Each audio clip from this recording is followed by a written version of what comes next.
Don't let your breathing give you away. If you go into a job interview or you're giving a presentation, you're likely to feel a little bit nervous. Make sure that before you go into the room, that you bring a balance to the autonomic nervous system. Because if you go into that situation and you're feeling a little bit nervous, your breathing is going to be irregular and you're more likely to be sighing, you're more likely to be upper chest breathing. You may not know it, but if you have a panel that are interviewing you for a job, and if you're sitting there and you're sighing frequently, intuitively the panel is picking up that you're not comfortable in the situation.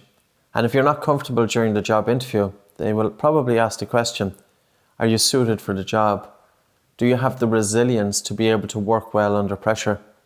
If you're giving a presentation and you're a little bit too nervous about it, it will come through in your voice, but it will also come through in your breathing. So to have a steady tone of voice, you need steady breathing. Because when you have regular breathing patterns and when you have control over the breath, you have better control over your mind. So always think about how you breathe when you're going out to give a presentation. When you have to do your utmost best, don't let your breathing let you down. But in order to improve your breathing patterns in a job interview or an exam, think of your everyday breathing. Because it's how you breathe during your everyday that's going to influence how you breathe during these challenging situations.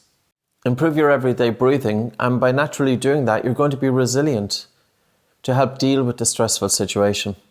But in the minutes before you go out to give your presentation or to do the job interview, slow down your exhalation. Take 5 minutes.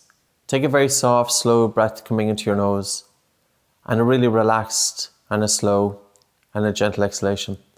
And by doing that, you help to down-regulate.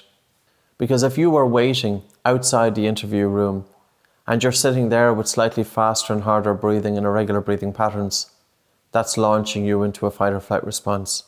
Don't hyperventilate in the time before your interview or before your presentation.